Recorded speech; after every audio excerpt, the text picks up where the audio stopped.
Now, Robert, positive focus, sir. Good to see you. Um, got good health and feeling better, and so it's definitely makes it easier to think instead of having a foggy mind. So I appreciate There you go. having good health. All right, Kim or Michael or both. Positive focus. Um, been working on the 2024 plan, and actually it really helps me because I've been out there just scattered like a squirrel trying to find nuts everywhere. And it's baby steps, but it's putting everything in focus. And whether it helps Robert and Michael, I don't know, but it'll definitely help me. And I'm the one that's putting it all together from our talking stuff. Excellent. It's pretty exciting. All right, hopefully that thing I sent you guys was helpful. I sent them Brian's business plan that was just in Slack, and hopefully that was for an outline for you guys. Yes, help tons. Tremendously. Sweet. Go ahead, Michael. My positive focus this week is I have been consistently being able to, or I got a podcast player downloaded and have been consistently listening to Dr. Amanda podcasts while I've been doing my driving lately. So been working on mindset. That's good. That's good. Jacqueline, hello. Positive Hi. focus. How are you? Good. Can it be anything, or you want specific to? Anything you want. I went to the Patriots game Sunday and we actually won, so I was very excited. You picked a good one. I know. Very cool. Those are always fun. How about you, Janice? I had a wonderful week because I checked off a bucket list item. I went to Waco, Texas, and checked out the Fixer Upper show. Oh, cool. Empire. That's been on my to-do list, and yeah, so I went there for last week because they had the 20th anniversary thing. So Good that was for pretty you. cool. I always wanted to see the silos and the restaurants and all that Right? stuff. Yes. So that was fun. Chris. We have a payday 3. Steve, you probably know that, but it's gonna happen tomorrow morning at 9:00. So that's good. Sweet. Positive focus. The AO deal that me and Kyle were working on about a week and a half ago just got signed last night. So many takings happening right now, and we gotta just stay with the I hear him on the phone in the other room with Nick now. Good. I love it. So great momentum. High six is kicking butt right now. All right, guys, we're going to leave this kind of open today. It's going to be based off of deal stuff, script stuff, anything we can help with to progress your leads. Or whatever you got that you're stuck it with. Could be, mindset. Doesn't matter. Whatever we need help on. Mm-hmm. I'll jump in here first because I think Robert's going to ask questions because I told you, Steve, that we had to get off early because of over scheduling booking because of things with Mark. Yep. But one property we did go an appointment with, it was completed building in May, but I cannot find, because in Texas they don't just show the comps. You have to dig information, but I cannot find anywhere this place was built. I've checked PropStream, I've checked Zillow, I've checked Tarrant County, which is where it's located. It's so new that there is nothing on it, and I can't find really comparables even in the area. I tried map searching and trying to find other houses the same size. I'm clueless. Any suggestions? Was this house just built? May. It was completed in May. Do they have an appraisal for one after they built it or anything like that? Not to our knowledge. Okay. Chris, what do you suggest in this situation? Well, a couple things. What state is this lead at? I guess just so I get a Texas. I'm sorry, I said state. My bad. Where is this lead in the process? I did say state. You answered that right. Where is it? Is this just a lead you've talked to? Give me an idea. So I called him on the phone. It was the 4-minute phone call that I sent to you and Steve. And we went out and actually viewed the property on Saturday. Okay. This is actually a second house that they actually had built, but their children are in high school, or their oldest daughter is in high school and doesn't want to move. So even though they had this house built, they're now wanting to sell it. They're technically not hurting making dual mortgage payments according to what he says, but I don't think there's any reason why they actually do need to keep it. Yeah. And he was a FSBO, or is a FSBO? He was an expired. What was it on for with the expired? He had originally put it on for 600 and he's asking 550. Okay, the reason I asked that, everyone, is when I can't find anything, I just go, okay, well, the market already said no to 600, right? We Right. know that. So I give them the benefit of the doubt to 550 and ask them if they got comps from the realtor back then, because any good realtor will go, here's your CMA, right? That they should have comps if you can't find them anywhere. My point is, I guess, past that, I wouldn't worry or spend too much time on it with comps. I wouldn't go crazy with it. I'd go, you know, you're at 550. The magic question always, right, with the script, you're at 550. You already expired once. If you were to get an offer, what are you thinking you might net? And then you right away find out where their head is, and then you can go to that price and do it on terms and take it contingent upon a buyer. There's no harm there. Chris, worst case scenario too, would you say you got to an agreement stage, you could also put a contingency upon satisfactory appraisal if you needed to? Could do that. Could always subtly do even easier, right? If you had to, which is all right. So they come to you and they say, Robert, 550. Yeah, we were really thinking, you know, whatever, 510. All right. So we'll start at the 510. We'll bring it to market and see what the market brings. I might be coming back to talk to you. You get a buyer in your pocket. Now you go renegotiate. Because it's that, I think I said at the event, but it's weird. It's people, when you're talking in theory to them, they don't want to negotiate. But when you have a buyer in your pocket, you're like, hey, good news, got a buyer. Bad news, I can't get you to your price. They change quickly because your buyer's sitting right there. I got them. Just got to change the numbers a little bit with you. So don't worry about too much. Just get it to market and come back and renegotiate. Did you guys say this was free and clear, or there was debt? I don't know if I caught that. No, I think they put 20% down for the building of it. So I don't know exactly what the cost or the mortgage is. Yeah. Okay. And is he aware of like just the whole sub two like format as if you were to buy it, how that would look? So he was a finance manager for Ford. And so I'm guessing I didn't come out and ask it right up front. And since it's Texas, it has to be sub two if it has a mortgage on it. So we'd have to make sure that he understood that as well. All right. So it sounds Seemed like he understood when we were talking to him, but here's what I would suggest. You guys get me on the next call with the seller so we can go ahead and not only get confirmation that he does in fact understand and it does work for him, but to now confirm best case scenario, if he was to work with us, what that would look like. And we can kind of design the deal on the phone with him or her. okay. Sounds good. Sounds real good. Well, and it kind of made us feel good too when we went to the meeting and he goes, do you know this other company? They've been trying to get me to contact them. And I'm like, no, don't know who they are. And he's like, well, I contacted you back. It's like, okay, great. Here's what I would say too, and this is Rick Abbiati does this better than anybody, is that is a perfect time to say, I do not know who they are, but if they are not accredited with the Creative Financial Real Estate Association, I would be very careful of working with them. Exactly. Credibility. Yeah. Yeah, that's a good response. But the way he was presenting it, he wasn't even going to call them. He just felt that he needed to call us. Then that was the good. nonchalant one back to that is that's good.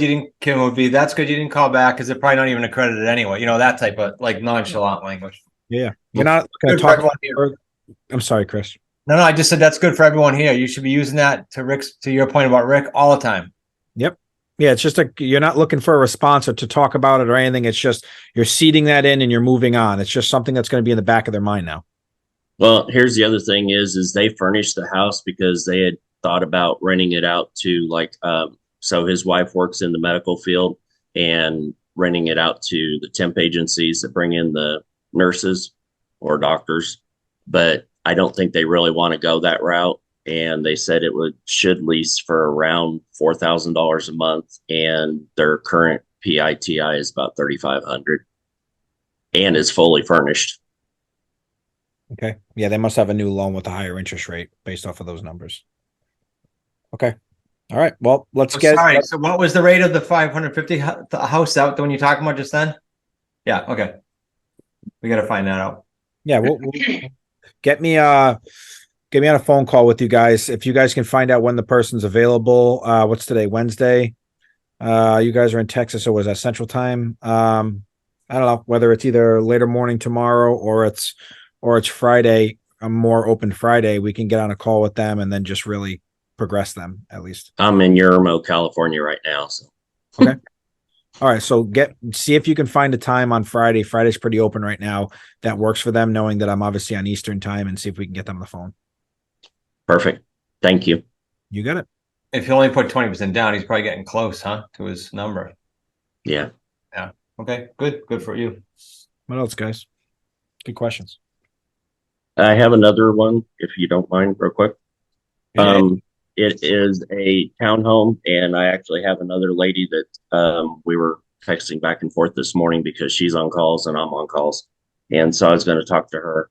But I have another gentleman there right in Dallas that he has a townhome, and that was the long phone call. He's wanting, I believe, 305 for it, and his mortgage current is 2,500 a month, all inclusive. So He wants 3, sorry, and how much do they owe? I haven't gotten really good at asking that yet. I do not know.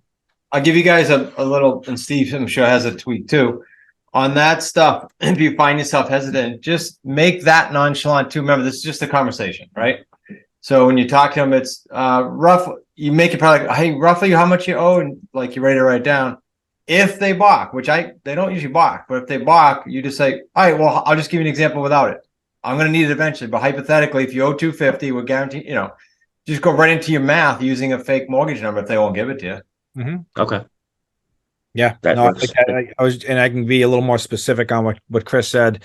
You've probably heard Brian say it a million times, and he always says it this way. He just says, when it comes to pulling information, he said, all right, well, let me give you an example, and let's make it specific to you so it makes more sense. Roughly, how much do you owe? Like, it just kind of goes in the flow of the conversation. Now, like Chris said, if they go ahead and they balk at that, I always create the same scenario over and over and over. And it's all right. Well, for example, this doesn't have to do with you, but let's say you wanted $200,000 for the house and you owed 100. That means you have $100,000 of equity. We'll protect that and lock that in, and then you can obviously continue.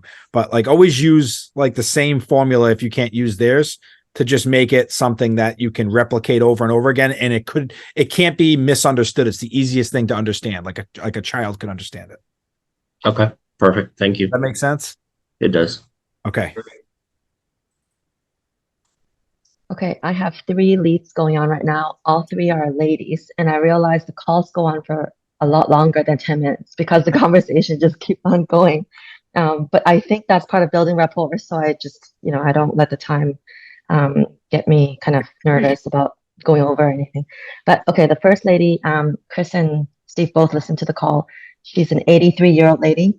So I went to visit the appointment on Monday, and she sat me down in her living room, and we just had like, I don't know, an hour and a half visit, just talking about life and what she's doing. So she's thinking she's too old to wait for her money. That was the first feedback, because she said, I don't know how many years I have. My husband's 86. I'm 83. So that was the first obstacle. And I know you went through the same thing with your building, where you had a kind of like not a will, but like a plan of succession if that should happen. But I didn't want to really go there with her, right? Because it's sensitive. So I just kind of left it hanging. And I said, would go back and revisit that concern. But the house is free and clear. So OF is probably the only thing that would work. They asked for 1.4, didn't sell. So the market said no to that.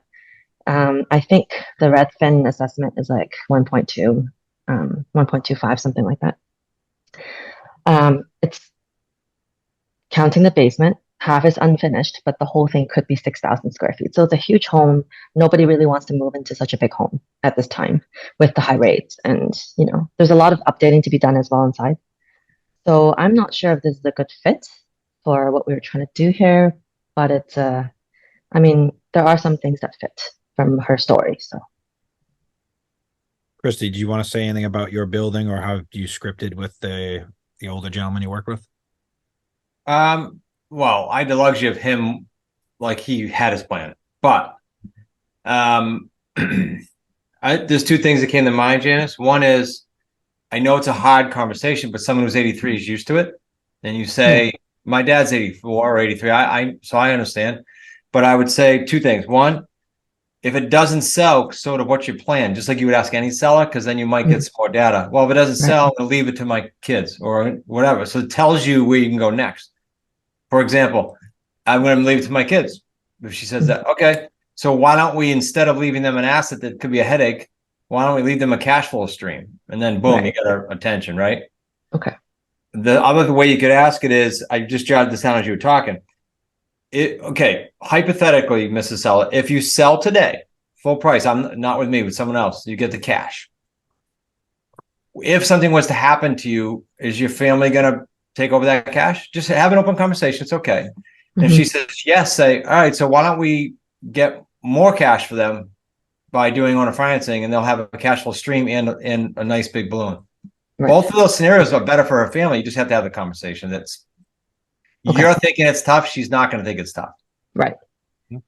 She does want to move to Virginia to be closer to her grandkids. So she wants out of Washington. So I would definitely go back with those couple things then. That was my only thoughts, Steve. The only thing I would add, and I wouldn't change anything Chris said, is just the fact that I like to always make whatever the situation or scenario that is concerning the seller something you are very familiar with and you deal with all the time. That's going to make them feel comfortable now receiving whatever information comes out of your mouth. Well, something came to me as I was talking to her, and I just said it. I'm not sure if this is right, but I said, if you're not going to open your home to the open market in the next 3 months because of the holidays, she's like, I'm going to be away anyways. I don't want to list it. And not be able to show it while I'm not here. I said, why don't you just try with us, because there's nothing to lose, because if you try it with us over the next 3 months, it doesn't work, you can always list it again traditionally in the spring if you want, but it doesn't hurt to use these few months with us. I just said that. I'm not sure if that makes sense, because I said there's no fees for you to pay. It's just for us to try. And sort of in the leeway, in the downtime, sort of. Yeah, I think it's perfect. And she said she's open to that. So I think, and she said she'll, ask us to call her back on Monday. So I'm wondering if one of you can help me call her back, and we can for sure see if we can get an agreement in place. Absolutely. And then again, creating that scenario, that's something that's typical. I would just say to her, and just being that literally this is our time of the year that we sell the most houses, and you're going to be away, you're going to have the best chance to be able to get this off of your hands, and you won't even have to worry about us. You're not going to have to worry about like timing, like when you're around, when you're not. Like, we can take care of everything for you.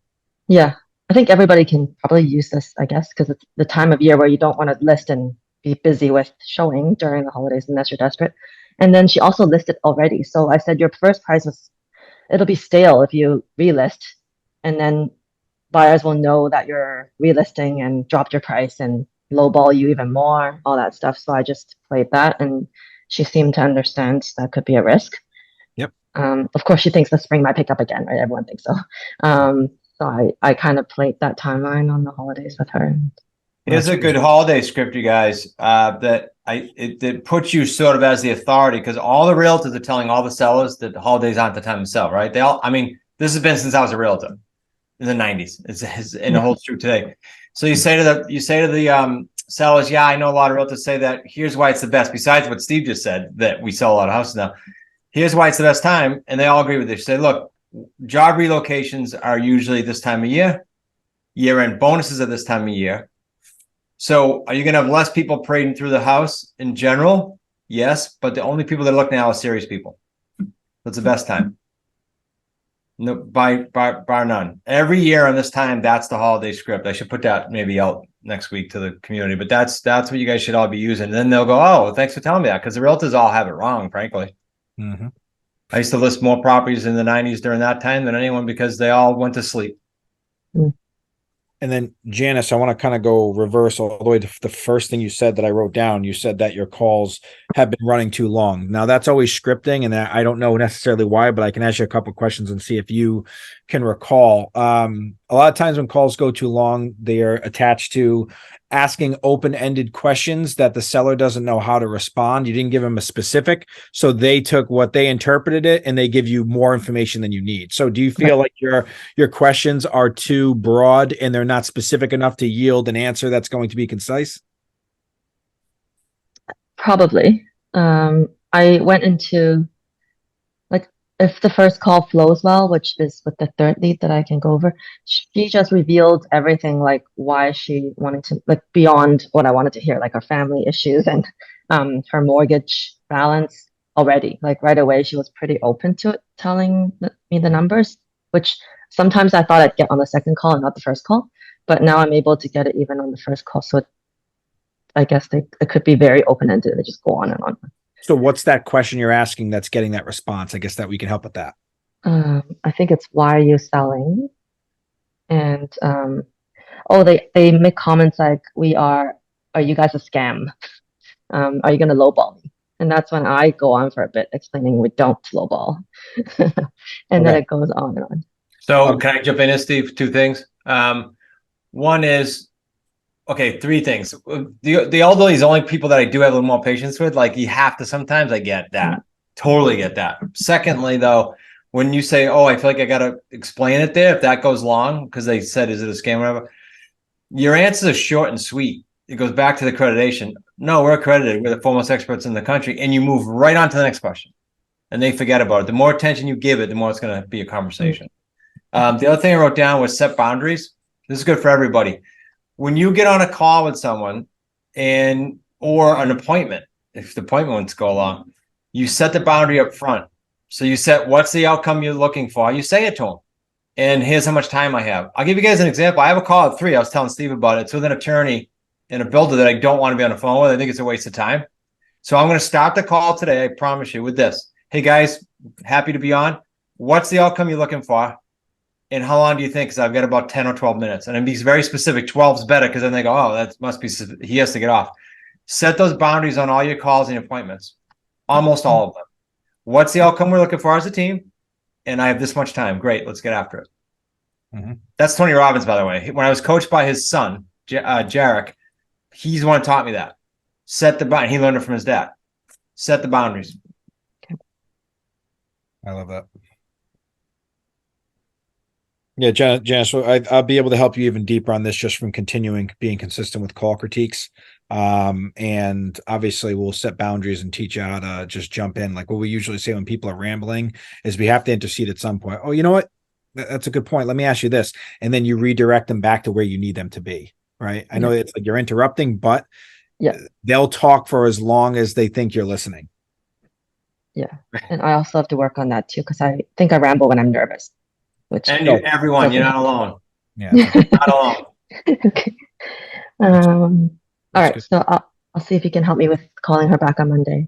Yep. I got that. Because I know the time is getting crunched because, we're nearing Thanksgiving and she'll probably make a decision soon or tell us to come back in the new year. Okay. The second lead is a townhouse. Now, because I read that there was no HOA, I decided to go ahead and call because if there was HOA, I wouldn't call with condos. But in Seattle, it's like a, great townhouse, looks like a home. It's just got she's got a mortgage, but she right away, she knows what creative financing is. So she's like, if we were to do creative financing, I need a substantial down payment and I need $175K to move to my next investment in Seattle. She lives there, but it sounds like it's also like she sees her home as an investment. So, sophisticated seller to some degree. Is that already a no if she's looking for such a substantial down payment to move on to use? So I always say with people mortgage, I say, listen, it's in our policy. We don't put down payments on houses that have debt on them. And you just said you had debt. So that wouldn't be something we could make work. Okay. And then just quietly and see what they say from there. The whole point of that scripting is not, obviously we don't want to put any money down. It doesn't mean we're opposed to it, but we don't want to put money down. But the reason why you say that is because when you put hard boundaries on people, you usually get the more honest response from them. You're going to get closer to really if they need it. If they don't, you'd be surprised when you say that 175 out of nowhere drops down to 50 or, you know what I mean? So you want to at least hold the boundary first and try to get that true reaction to see if they need it or not.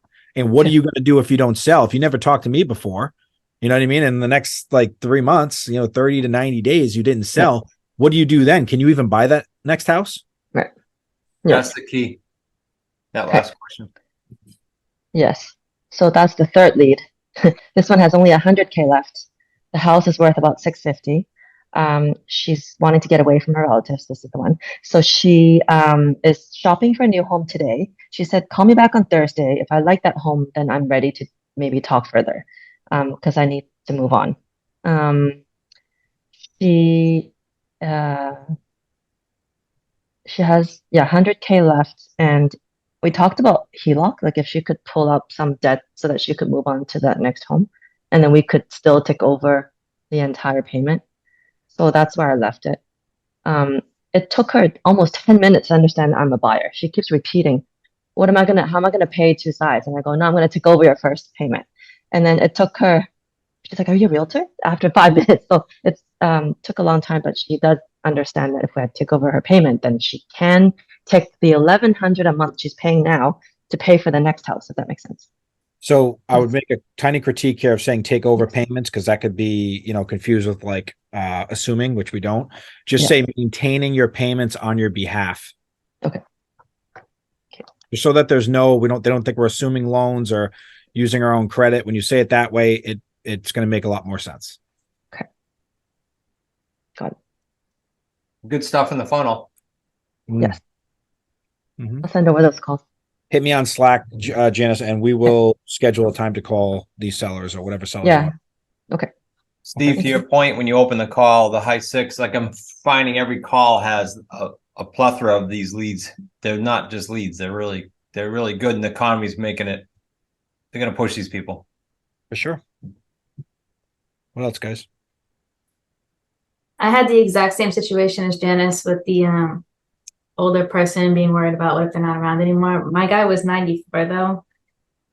So I think like mentally he was maybe not as well. I don't know about how your lady was, Janice, but maybe he just kept repeating himself over and over. So I don't know if what I was saying was completely sticking. So I asked if it would be possible if I could maybe talk to his daughter, because he's moving in with her and that's why he's so motivated. He just kept repeating himself. So that's smart to ask a family. Yeah, so that's fine. Anyway. Okay. Jacqueline, this is something you can do too, because I always hear me say this, creating someone that's like them in a situation where you're worried that they're worried if they pass away and you feel like it's a sensitive subject. What I like to do is say, no, I completely understand. And we actually recently just did one like this, and I don't know if it works for you yet, but just so you know, we're able to set up a trust so that the successors could receive the profits and payments if for whatever reason, God forbid, something was to happen. So there is a way around that. I don't know if it works for you, but obviously we have things set up for those situations, of course, if it is applicable to you. And same script as we gave Janice, right? Even more so because he's 83 or 4. You tell the daughter all that stuff about planning, and the daughter's probably, that's going to resonate. Mm-hmm. Sure. She probably doesn't want a property on her hands. Right. And that's the disarming part is important, right? I don't know if it's going to work for you, but this is how it has worked in this exact scenario. Paint it. Mm-hmm. God, I interrupted you, Jacqueline. I apologize. No, that was great. That was like my main question I was gonna ask you guys. I have another lead that was from a couple months ago. I actually spoke with his wife. I feel like they're not on the same page because he told me, oh, we have enough money to move. We don't need that. And then we had to wait for the realtor contract to expire. It's just about to expire second week in November. But when I spoke to his wife, she wants the money. So they were going to go talk about it. And I got to follow up with them. But I don't know, any advice to kind of talk the wife down out of this? So I mean, first, obviously, like, what if it doesn't sell route, but so one of the things that's very important, especially when you have a husband and wife who aren't on the same page, you got to get the husband and wife on the phone at the same time. okay. Because then you can answer both of their questions, and whether they want to work with you or not, at least you're not getting different opinions. If they have different opinions on the phone, you're going to hear it and you're going to be able to answer it. So I would say that's the next thing is anytime you talk to them again, they should always both be there. Okay. And if one doesn't agree, it's okay, Jacqueline. You take it away. Just it sounds like you guys aren't on the same page. If and when you are, I'm your best option. Use me. Mm-hmm. Okay. Don't be attached to it. I think it was yesterday or the day before. I tried to take it away from this guy like 3 times for Corolla. It was a Corolla lead. And 3 times he said, yeah, but can you just send me? Said, yeah, but can you just send me? Like he didn't want me to keep taking it away. And I just kept doing it. So see what they do when you take it away. Okay. Will do. If I get them That's- both on the call, I'll probably let one of you guys know. So you Yeah. can join me. I mean, you guys want to do that anyways. I mean, anytime we have any kind of lead and it's on first call, typically you're going to talk to one of them. You're not going to talk to both husband, wife, partners, whatever they are. So it's always important, like when you're have a follow-up, like it's always good to ask people, hey, is there any other decision makers that should be on the call with us? I want to make sure I can answer any and all questions you guys have. It's always good to do that, because when you leave a decision maker in the dark and they don't know you, and you're ever leaning on the person you did talk to give the information to them the way that you gave it to them, it's never going to come off the right way. So that's why you want to be able to be in control of having you deliver that information to them, answer their questions, so they're not, trying to piece it together themselves, and they don't have the skill set to do so. They're not in creative real estate. Think how long it took Hey, you Mark. guys to Doing well. learn how to talk about it, right? Just Mhm. picture how long it take you guys. It Now you're is. expecting this person to regurgitate right away. Mm-hmm. It's a toughie. Yeah, it's good though. I mean, you're going to get, you want to see a lead progress, have the phone call with both husband and wife on the call, or partners on the call, and be able to have them both feel comfortable with you, because regardless, these deals don't go through with one person having the warm and fuzzies about you and the other person not. It just doesn't happen. Hey, Mallory. Is that helpful, Jacqueline? Did I answer your questions at least? Yes, very much. Thank Okay. you. You know, it's good. You guys are in the trenches and you're doing calls, and so you have questions. That's how it's just normal. It's good Mhm. stuff. Yeah. How about you, Mallory? Do you have anything we can help with today? I do. So I have two hot leads right now. I had a Zoom call with a seller. It's an interesting situation. He just bought this property in June, renovated it, thought he was going to live in it, and now decided he doesn't want to live in it. So he bought it for $150,000 in June. And I mean, I looked at the property. He may have done some work. He wants $260,000 for it. I think it's overvalued. And he just kept saying, like, I think this would be a great home for your family. I think this would be a great home for your family. And I kept telling him, like, yeah, I'll be the end buyer, but I'm not going to live there. And he just couldn't get past that. But I think that, if we were able to get to his 260 number, he would do like a sandwich. And but I don't know how long he would actually wait for his piece of equity. And that's kind of like the problem that I run into a lot, is like, how long will they actually, wait? Because I feel like I've only done wrap deals, and that's like, I guess, my thing. And convincing them that, like, hey, I'll pay you, but not for 2 years. All Like right. that's been kind of like the struggle point. Let me help you with scripting on that. Okay. If the seller, you're explaining it to them and say, yeah, I would consider that if you can get me to that 260, I'd consider it. That's when you should kind of go into, well, let me ask you this. Let's say I did get you to the 260K like you were asking. What is the longest amount of time you would be comfortable with until I cashed you out? First, try to see if they can give you an expectation of what they're thinking. Now, if they say what a lot of them say, I've never done this before, I would have no idea. This is where you give yourself room now. Say they're all different. It all depends on the person and the property. I can just tell you this. There's some people that like to go a traditional loan length of time, like 30 years. Other people are looking for something that's a little more efficient, around the 5 years or a little more range. Which side of that scale do you think would be a better fit for you? With you doing that, you're giving yourself a buffer zone where you can come down a little bit, but you're also giving them this wide range for them to have an expectation. Yeah. Yeah, I think that's a good strategy. And he kept saying, like, why don't you email me over some options? Why don't you email me? Like, they all say that. And then he's like, come out to the property, come out and see it. And, again, most of these properties are like 2.5 hours from me. So it's like, I'm just gonna be able to make the trip and just say, yeah, I'll be there tomorrow.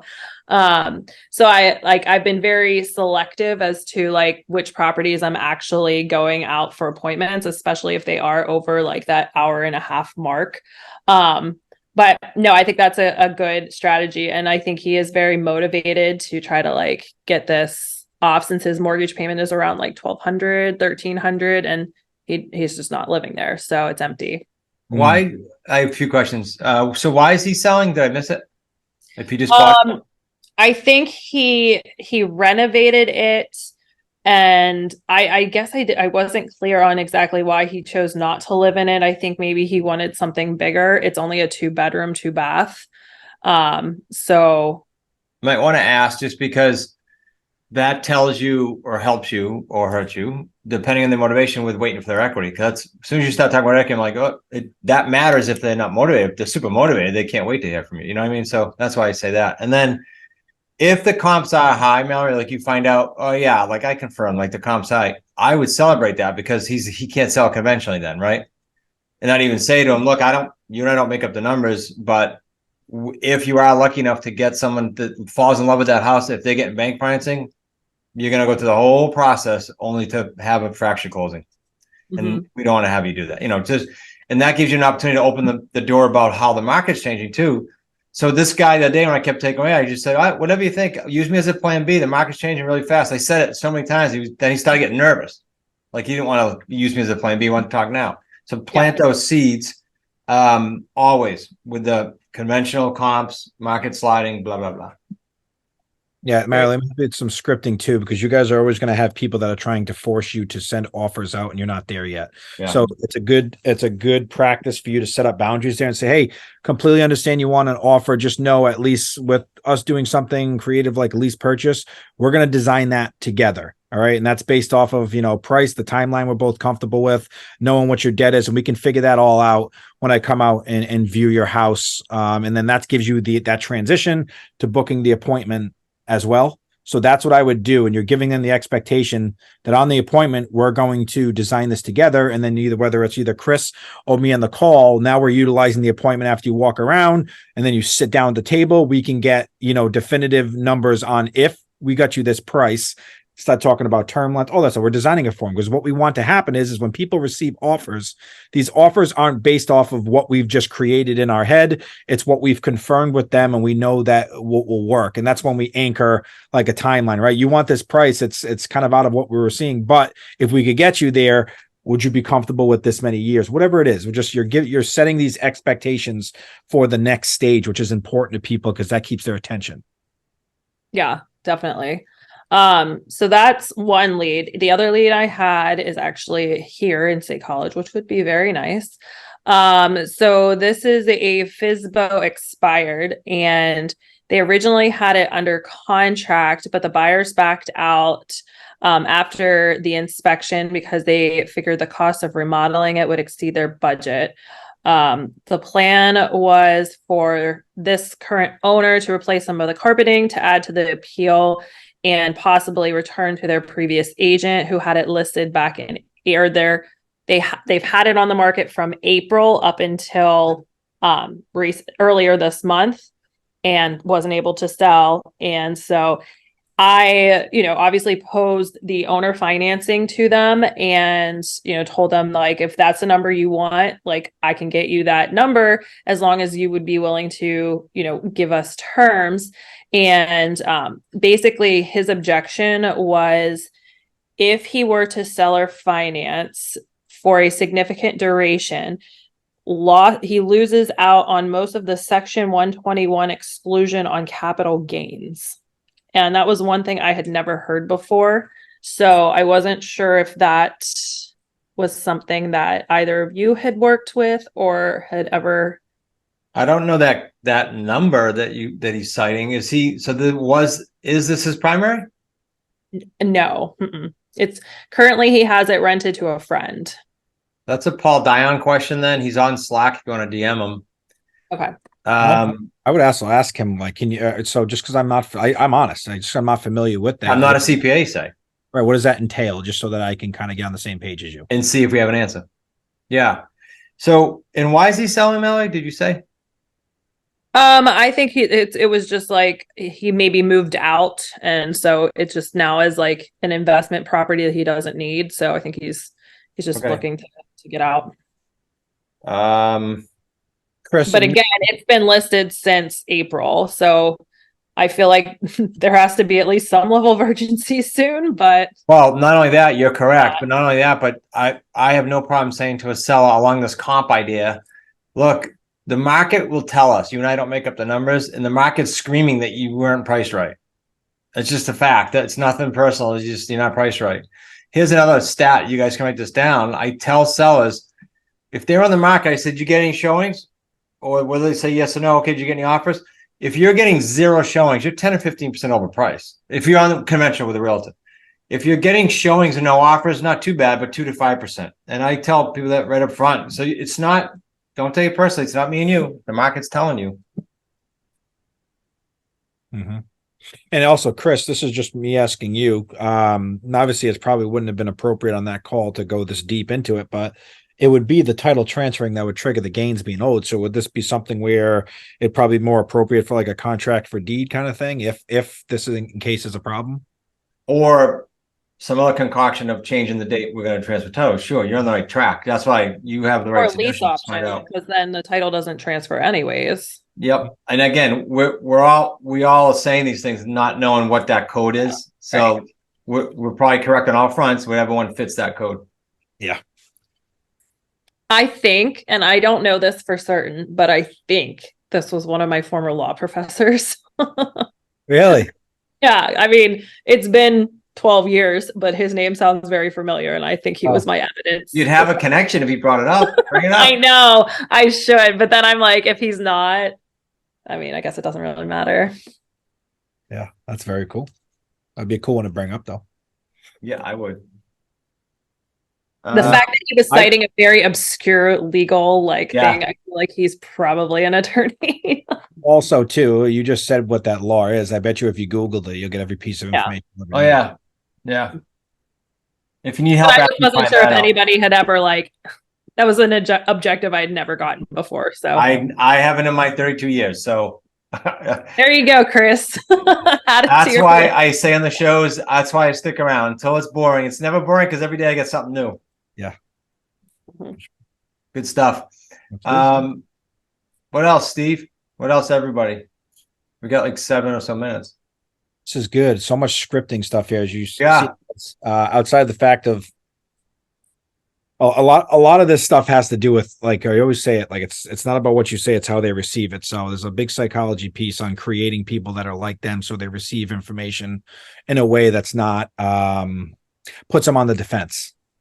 You know what I mean? People that I have bought from the past, this is how it's worked. Or people that I typically buy from, I don't know if it necessarily works for you, but you know what I mean? Like you're taking it away from them so they can receive the information in a way that's intended instead of being defensive. So I think you just continue to use those kind of words like hypothetically, or like you're not making them feel like they're committed or they're negotiating. Like these are all very important things to use so you can get honest responses from people so they don't feel like you're holding them to every single thing they say back. Steve, could you tell Shayna on that note about scripts on this call? This call was all scripts. Can you make a note and tell Shayna to post some of the scripts and dialogues? Just post it and say we thought it'd be helpful to hear the high 6 call. Okay. A lot of nuggets here that they could pull from, and then I would send it. I would also tell Shayna to have Zach look at it and see what pieces he wants to repurpose. Okay.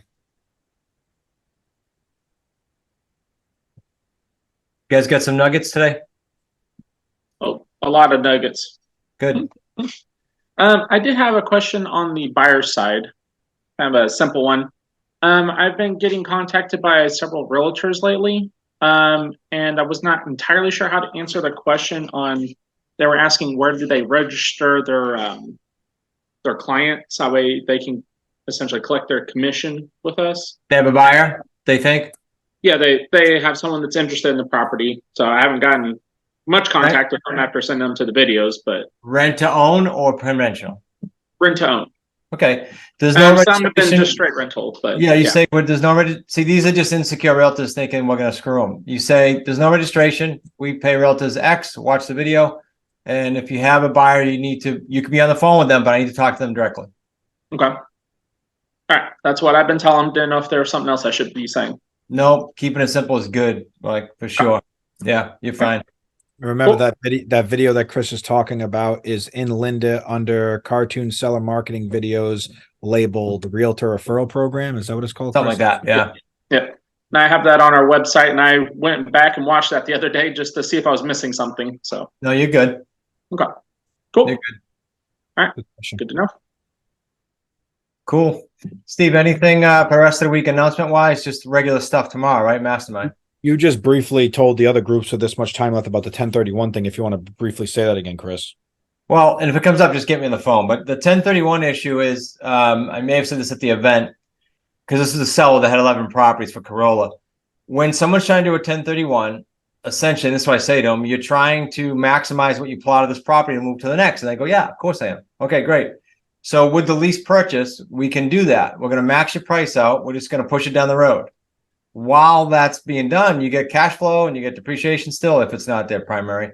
So you can still do a 1031. This guy wanted a 1031 and other investors weren't listening to him. They offer him cash. They offered him owner financing, which doesn't work. So I said, no, you can do a lease purchase. You're going to have a conventional sale in 3 years. And you're going to identify the property and do all that. And the other thing is you get plenty of time to think through what you want to do for another property because you got 3 years. So just so you're open to if someone says the word 1031. Corolla wasn't sure, so I called the guy, and lo and behold, there's 11 of them. Mm-hmm. Keep it simple, right? Yeah, be open to it. The thought process, like Chris said, it doesn't make a difference whether you sell to a person who's cashing you out today or us who's cashing you out years from now. You'll still have 45 days to identify a home, and then I think it's like 180 days, right, Chris, to close on it after you officially close. I forget the timelines, but I just saying that at the end of a lease purchase, it's a conventional deal for you, and you can do your 1031. Same guidelines, yeah. You just have more time to think about it. Right. And the difference is if you work with us, you're clearly going to net significantly more to move from a myriad of reasons. If you want to listen to them, you can, but you can just say that and keep it there. They're not paying commissions. There's potential situations where there's closing costs that you potentially could pay for. I'm not saying to do that, but there's a bunch of reasons why. And the other thing I was trying to point out is us listening and really finding out what the heck they're talking about. Because I said to this older gentleman, I said, oh, they listen well to you, honey. He started laughing. Because they're not. He's telling him he can't do cash and he can't do owner financing, yet they're giving him offers on it. Yeah. Good stuff. Is that helpful, everyone? Yeah, so we will see you guys on the mastermind tomorrow night. Good question, you guys. Keep hitting it. You got some cool deals just in this one group. Awesome. Bye, everyone. Thanks, everyone. All right, thanks, guys. Good night. Awesome. Thank you.